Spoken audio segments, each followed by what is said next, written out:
Congratulations on that victory.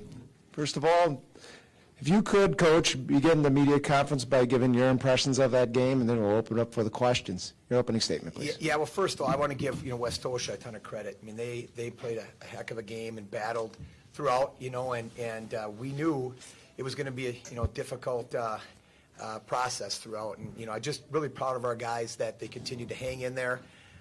Even when we were down 10, late in the game, we just said, hey, we've been here before, which we had been against some of those teams from Minnesota that we played. And we just kind of, stayed the course and persevered. It's one of our core values, is perseverance, and our guys really lived up to it today. We work on it really on a daily basis. So it's really neat to see the character kind of shine through in those moments.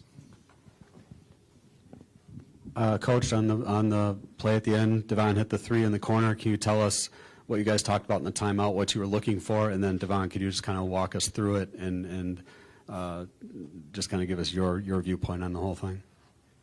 Well, I think we really wanted, I think the whole team knew, we didn't really have to say a whole lot. They knew the ball needed to be in Devon's hand in that moment, and he's played extremely well throughout the season, in particular, really stepped up here in the tournament, and so that we just wanted him to be able to take that last shot. And our guys, I think Noah set a flare screen for him. Yeah. And, it's simple basketball, but these guys have played, and we trusted them to find that look and trusted him to knock it down.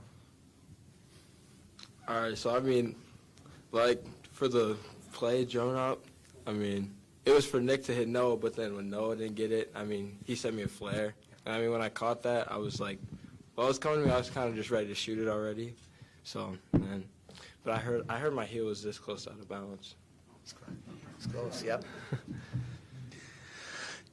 Todd, down 10, 6:48 to go. You talked about a little bit, any shift in strategy as you head down the stretch to try to overcome that 10-point deficit? Well, yeah, we obviously they're a very athletic team, and one of the things that we had talked about is not letting them get transition baskets, and they did hurt us really throughout the game on that. So we were a little, concerned about whether or not we could pick them up in our full court press, but in that situation, we had to do it. And our guys really responded. We had worked on it all year. In a bigger court, sometimes it's a little more difficult. But I think that, that adjustment that we made and the way these guys just were really aggressive in it, I think that was a difference. And it kind of got them back on their heels a little bit. We got a couple of turnovers, a couple of easy baskets. And then, I think these guys just believed in each other like they have all year and just found a way in the end.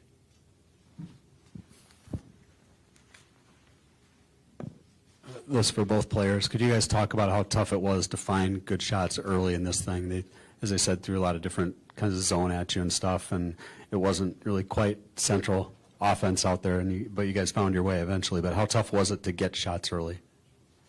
It was pretty difficult. When I caught it down in the short corner, I got doubled, and so I couldn't even get my shot off, and they had good ball pressure, so it was kind of hard to skip it to the open guy, across the court. So that's. I'll just say at the beginning, it was pretty much our movement wasn't as we've been practicing. So, I'll say, for our execution wasn't really there first half, but then we kind of started flashing towards the middle and finding open cutters after getting it short corner. Devon, I know you pride yourself playing on both sides of the ball, right? Walk me through after you miss the front end of the one-on-one, what's going through your mind, and I guess Todd too. What does it say about Devon that he's willing to step in and make a play like that he's able to play on both sides of the ball? Well, we talk about with our guys always moving on to the next play and just trying to play the game one possession at a time, and it's a process, and these guys have been with us, since really probably third grade, even younger in some cases, and so I think part of it is just the relationship we have with these guys and the trust in each other, and we know it's not going to be perfect in every possession, but just really trying to live up to what we're trying to accomplish, one possession at a time, and if we can do that, throughout the course of the game, enough good things will happen for us, and we'll find a way in the end, and that's what these guys have done all season. For Noah and Devon, Coach shared his thoughts on what it was like down 10 with 6:48 to go. But among the players, what was the conversation? What was the strategy? What was the talk between you guys when you came out of the huddle down 10? Noah, if you could go first. Well, when they called a timeout, just the team was just talking about just just saying like next play mentality and like just stay calm and just like don't rush things and just like let it come to you. And so we just like came out there and with like calmness and like not like trying to rush things. So. Scott, can I just mention one thing, too? One of our assistant coaches was on our 2017 state championship team, Adam Haberman, and so I actually had Adam go in and talk to the guys there as we were kind of talking some strategy, and I think these guys, just knowing Adam and knowing that he's been in those moments, and he, I think, was able just to share some things with them. Hey, guys, you're going to be fine. We've been in these moments before. Okay, let's just find a way, and they just believed, and we just moved on to the next play and got enough of them down the stretch. And I'll say, like, at that point in time, I think we had like 4 seniors in the lineup at that point. So, like, we all were kind of saying to each other, like, this could be his last 6 minutes. So if we're going to lose, just lay it on the line.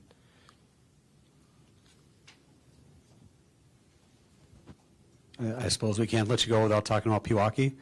Tell us your impressions of them and what kind of team you're getting ready for. Yeah, outstanding team. I mean, it's obviously one of the best teams in the state. I think everybody knows that, all divisions. And we knew that, coming into the season, and we watched them last year. And so one of our goals is to get to this moment, to get to this opportunity.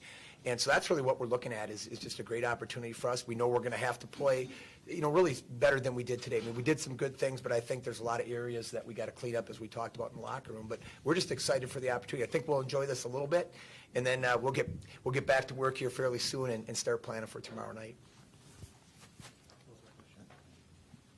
Any other questions?